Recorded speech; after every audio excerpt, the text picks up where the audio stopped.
New York's bravest, Joseph Bonanno, the author of this book, The Firehouse Grilling Cookbook. Well, Joe Bonanno is back, and he has brought another book and some other wonderful recipes. Joe is on duty every night at Ladder Company 152 in Queens, New York, and he cooks dinner for his colleagues, family style. No one has to be able to eat and run like a firefighter, but a fast-paced life is no reason not to eat healthy. So now there's the Healthy Firehouse Cookbook. Hi, I'm Joe Bonanno, 21-year veteran of the New York City Fire Department. It was an honor and a privilege to serve the people of the city of New York, and an even greater honor to serve and prepare delicious, nutritious recipes for my brothers and sisters in the firehouse. As you can see, I'm back in a classic New York City firehouse. We have our writing list, we have our Housewatch desk and our Housewatch journal where our guests will sign in, and some of those guests will actually come down a real brass fire pole to join me in the kitchen. Behind me, we have what's called a scaling ladder or a Pompier ladder, decommissioned by the New York City Fire Department, but we turned it into a pot rack. Next to that, we have a coat and helmet rack. Some of those coats and helmets were used actually by myself in the rescue and recovery efforts at Ground Zero. We have an embroidered patch board. Firefighters take great pride in the patches that they wear on their coats. If you send us a recipe and you're a firefighter and we use it on the show, send us a patch and you'll get an honorary place on our bulletin board. We're really looking forward to a great season, visiting and cooking in firehouses, sharing and preparing some special recipes, and inviting some special guests into our firehouse kitchen.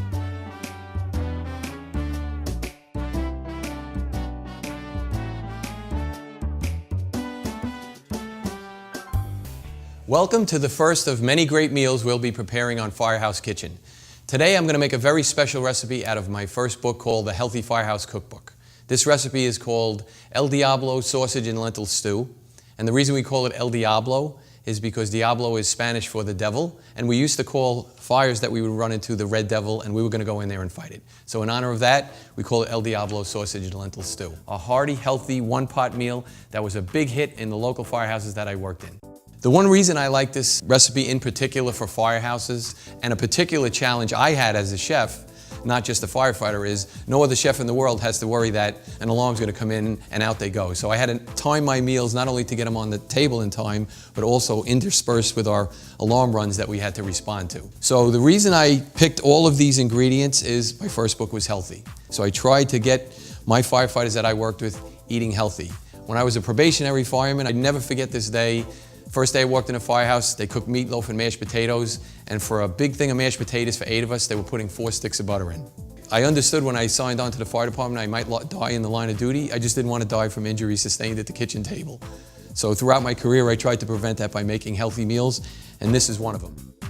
So we're going to start with 2 tablespoons of olive oil in a pan heated to medium. Now you know it's heated to medium. It's too hot if we put the oil in and it starts smoking, and you can see it's not smoking, so this is perfectly heated to medium. Now we're going to take our turkey sausage, and you're putting them in whole, and I'll show you in a minute why we're putting them in whole. Now you're not looking to cook them all the way through completely, because they're going to continue, like I said, to stew for 45 minutes to an hour. So basically you want them to kind of stiffen up, and so that we're going to be pulling them out after they stiffen up. So you don't want to cook them all the way through. You're basically looking to just kind of brown them. I'm using turkey sausage here. It's a little bit leaner than regular sausage, but a good regular sausage is okay in this also. And if you were going to use a good regular sausage, one of the tips I like to use for cooking purposes is take a fork or a knife and actually pierce them like so. And one of the reasons that even though it's sausage and even though it's lean, they still do have some fat in it. And we do want to render some of that fat into the dish, which adds flavor and also stops it from sticking on the bottom. So as you turn them, kind of pierce them. Now we're not looking to, again, cook them all the way through.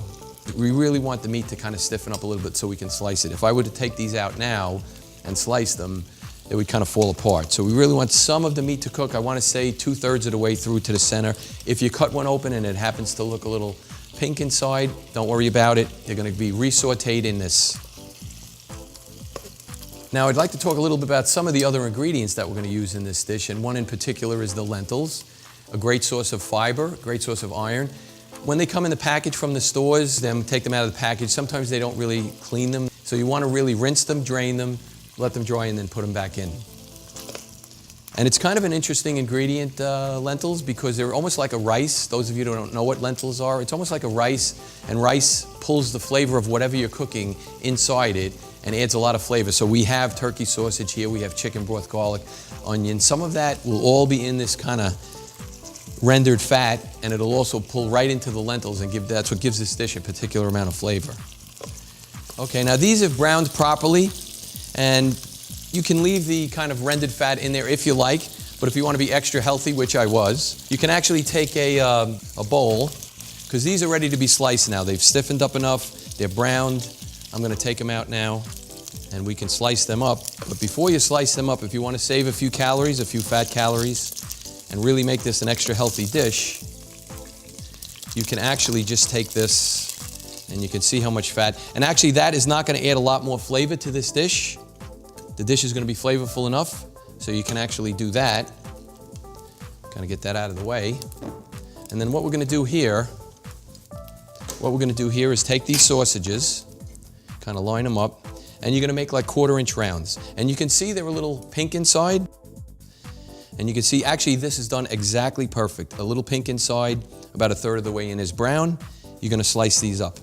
Now, while these are slicing, and these are still hot, because those onions and garlic are going to take a little while to sweat. So I can actually do a little two-handed cooking here, get these going. Now, even though I drained the fat off, the sweating of the garlic and onion will continue to release its water into there so that they don't stick. And then that's what you're looking to do. These actually came out absolutely perfect, slightly pink inside, and they are going to continue to cook in there. Now, you want to get these back in there right away so that none of the onions burn, because as you add these back, it's going to cool the pan down a little bit.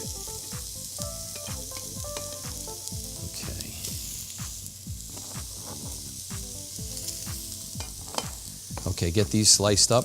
Another interesting story about Firehouse cooking that sets me apart from any other chef. I don't think any other chef in the world has to prepare a meal for somebody and worry about later on that you're risking your life with them. And it wasn't so much risking my life with the other firefighters, is that if I prepared a bad meal and I was up on the 3rd floor waiting for somebody to start the water, kidding around a few times, I would, here I am in a burning building, I have a hose nozzle in my hand, I'm waiting for the water to come up to the thing, and I'd hear the guy that I made the bad meal for say, "Joe, well, listen, my stomach's bothering me a little bit. I don't think I can get enough pressure to that floor." Only 1/10 of a second of a joke, and then he'd start us with water. But yeah, no other chef in the world has to worry that he made a bad meal for somebody and then his life relied on that firefighter that he made the bad meal for. So yeah, now that these are all sliced up, and you can actually, again, hit the heat up a little bit, because as we add this, it's going to cool the pan down a little bit. Okay. Yeah, now we can switch to a wooden spoon, which I particularly like using a wooden spoon rather than a metal spoon. A lot of times a metal spoon, especially this is a non-stick pan, the metal spoon, you kind of scrape it a little bit, you wind up taking off some of that coating. I don't know whether it's good for you, bad for you, whether it's Teflon or silver, whatever they have on the bottom of it. And not only that, even aluminum pans, from what I heard out in the industry, sometimes you're scraping the pan, you're getting little bits of aluminum in it. So I actually prefer a good old-fashioned wooden spoon. And I'm also half Italian, so the wooden spoon sometimes, if I didn't listen, I get the wooden spoon. Okay, I've taken out one of the turkey sausage here, and you can see it's about 2/3 of the way cooked and slightly pink in the middle. That's about the time we want to actually turn the heat up a little bit to high. And of course, very quickly, we're going to have to add our 6 cups of chicken broth. Now, I prefer to make a homemade type of a stock. This is store-bought chicken broth. One of the things you want to look for in the store-bought chicken broth is the amount of calories in it. The lower the calories, the thinner the stock, and it's really not going to make for a good flavor. So when you go to the store and you buy a good chicken stock, make sure it's got between 75 and 100 calories per serving. It means they actually put some chicken in it, not just use some water and dip the chicken in it, and they call it chicken broth. So get a good quality chicken broth. Homemade stock, of course, always better. Okay, now we're going to want to add our lentils. Lentils in particular, I like some of the beans, red kidney beans, black beans. You kind of have to soak overnight if you don't buy them in the can. 24 hours, we didn't have the time to do that. So lentils is one of the few beans out there and legumes that you can actually just put in, and again, it'll act like a rice. Within 45 minutes to 50 minutes of cooking in here, like a rice, it'll pull a lot of the flavor in. So you just add these like so. This is going to be heating up on high. Give it a good stir. You don't want them to kind of sink to the bottom and stick. I actually, dried spices we use in this. Again, at the Firehouse, some particular concerns that we had. We kept what they call a commissary locker. And it had ketchup, salt, pepper, and some amount of dried spices, which we could use if we were preparing something in the kitchen. Generally, as a chef, as a trained chef, we like to use fresh ingredients, but they weren't always available. We had to take the rig out to get our meal, the rig apparatus, fire truck, if you will. Take it out to the local food store, which was kind of fun too, because the girls like to see us in our gear and equipment, walking through the aisles, finding out where the chicken cutlets were on sale. We always use dried spices in general in the Firehouse, culinary standpoint. Fresh ingredients better, fresh rosemary, fresh tarragon, fresh ground pepper. So for this purpose, we're going to use, and the reason I have, this is sugar, actually regular table sugar. You say, why sugar in a recipe like this? It actually knocks down the acidity of some of the tomatoes in this, and it doesn't make it, some people have trouble digesting tomatoes, or sometimes they're very acid. Okay, fresh ground black pepper, that we had in the Firehouse. So then you have tarragon, oregano, and again I called it El Diablo sausage and lentil stew, hot red pepper sauce. It's not that much for the amount of stew that we're making, so it's really not going to make it hot. We called it El Diablo more because of the firefighting terminology than the heat of the dish. So now your dried spices, you want to add early in the dish because it takes a while for them to kind of steep their flavor and get, almost like a tea. If you have a cup of tea, you let it steep. Well, your dried spices, dried tea, you put into hot water, it steeps, and it'll let its flavor out. If we were using fresh ingredients, they would be pre-chopped, and we put them at the very end because they have their flavor already, and we just look at the flavor of the dish. So your dried spices go in early, fresh spices go in late. Once it comes to a boil, we're going to cut it down to simmer, and we're going to add just regular chopped tomatoes, not seeded or anything like that, just chopped tomatoes. Okay, give that a good stir, and then 1.5 cups water. Now you might say the water is kind of watering this down, but actually, again, like a rice, one of the great things about lentils, and a great thing about this dish, is the lentils themselves will actually pull a lot of that water into them, soften them up, give them flavor, and it'll pull in all the flavor of the spices and the other ingredients that we're using. We're going to turn that down to simmer. 45 minutes later, all of those lentils have absorbed all those spices, chicken broth, sausage, tomatoes, other ingredients have really kind of melded into a delicious, delicious hearty recipe that we'd had up at the Firehouse. Now there's a unique expression to the New York City Fire Department called take up. And I always thought, what? I was a probationary firefighter, we went to a burning fire building, we came out, the chief said, all right, gentlemen, we're all done, take up. Now what that really meant was take up your gear, equipment, and apparatus, and go back to the Firehouse and take yourselves a break. Now, it's actually unique to the New York City Fire Department alone. I visited fire departments all around the world, and whatever their signal is at the end, the word take up was unique in the whole world, in the whole fire service to the New York City Fire Department. So, you know what? This dish is ready to be served. We're going to take up. Okay, we've finished our hearty, healthy El Diablo sausage and lentil stew from my Healthy Firehouse cookbook. Well, now how about a healthy dessert? The Blue Ribbon Carrot Cake out of the Healthy Firehouse cookbook, which actually won me the New York Firefighters Bake Off many years ago. Now, when you say carrot cake, how can you have a healthy carrot cake? Carrot cake traditionally has a lot of oil in it, sometimes a cup and a half. In this recipe, I'm only using actually 1/3 cup of an oil. Now you say to yourself, well, what are you using to substitute for the palate, for the moisture in it? Well, one of the secret ingredients, if you will, of this dish is actually prunes. And we're not using prunes whole, we're actually making prune puree. So what you do is get a food processor, put 6 tablespoons of warm water in it, pulse it, pulse it, pulse it. Not steady, you don't want to really turn it into a liquid. You really want it to be kind of a little bit chunky. It gives a lot of moisture to the recipe. The other ingredient in my carrot cake that makes it moist is crushed pineapple. Simple from the can, you don't have to cut it up yourself, you just use crushed pineapple, drained. You also don't want too much liquid in it. And again, we're also adding a little bit of olive oil. Traditionally, I said earlier, cup and a half for traditional carrot cake. We're actually using 1/3 cup.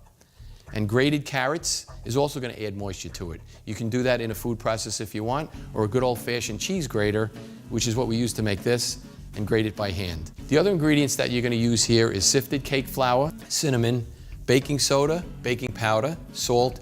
Now I have 4 eggs in here, but we're actually only using 2 whole eggs and 2 egg whites. Our other ingredient that gives this a lot of flavor is vanilla. Do not use imitation vanilla, use pure vanilla. The other ingredient is sugar. Again, with our oil, only 1/3 cup, carrots and pineapple. Okay, these are our ingredients, but I already got one in the oven.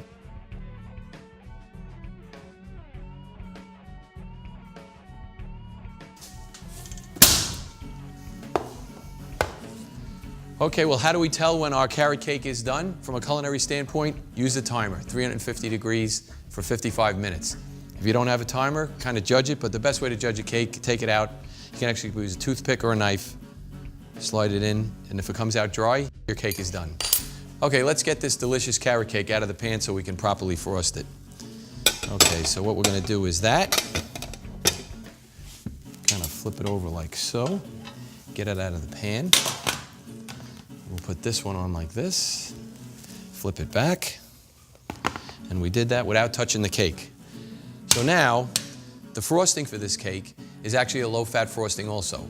It's just low-fat cream cheese or even no-fat cream cheese with a little bit of confectionery sugar in it. Now, frosting is actually like baking. When I went to culinary school, baking was one of the things I really liked more than actually the regular cooking. Most people don't seem to like baking. I seem to like it. Not generally a thing we did in the firehouse because we didn't have the 50 minutes to an hour to let something bake while we were in and out. And the frosting part of it actually is not that hard. And you don't have to be that specific with it. Yeah, even using a regular spatula, you can get some swirls out of it, make it pretty. This season of Firehouse Kitchen is going to be a blast. Of course, we'll be cooking in my Firehouse Kitchen. I tell you, I can't wait to taste this dish. And this is really amazing. Oh, I'm glad you like it. I hope it's not too I hot haven't for seen you. you in so long, and now you get to be on TV I know. with me. Thank you so much for having me. Well, actually, this is coming out just right. See, it's just starting to bubble. Okay. So now our heat is on high. Had we left it, this would start to reduce if we don't wrinkle it around the end. And made a nice presentation. And what they call a beauty plate. But we're also going clamming. All right, Rob, do you have a feel for when the basket's full? I can hear stuff in there. Here it's a lot of shells, but you kind of feel if there's clams in it. Usually every 4 or 5 minutes. Right. You'll So lift it up. a little bit of time and a little bit of here. Yeah. Judging a Firehouse cook-off. Bragging rights are on the line. Who will win? We'll find out today as we go grilling in West Sayville. All right, this chicken's just about done. I'm gonna start picking it up and serving it. Doing these ribs for a little while now. Everybody seems to love them. It's a good addition to our firehouse. Celebrating the holidays, can give it the touch test like this if it springs back a little bit. When the call of a brother indeed is heard. And making some football tailgate favorites. So in honor of that, actually for football and for firefighters, I put together a recipe called Hungry Firefighters Chili. Okay. Out of my Healthy Firehouse My cookbook. favorite football food. Yeah, and that's what we used to have Sundays when we were watching, probably you, on football on Sundays in the firehouse. As we say in the FDNY, it's time for us to take up. Be sure to tune in to the next episode of Firehouse Kitchen. Thank you for watching this episode of American Firehouse Cuisine. If you would like to order a personally signed copy of the Healthy Firehouse Cookbook or the Firehouse Grilling Cookbook, please visit the website at www.thehealthyfirehouse.com. My new children's book, Manutza, the Firefighting Elephant, is now also available in print or ebook format on the website. Producers or network associates interested in continuing or expanding American Firehouse Cuisine, please contact us through the website.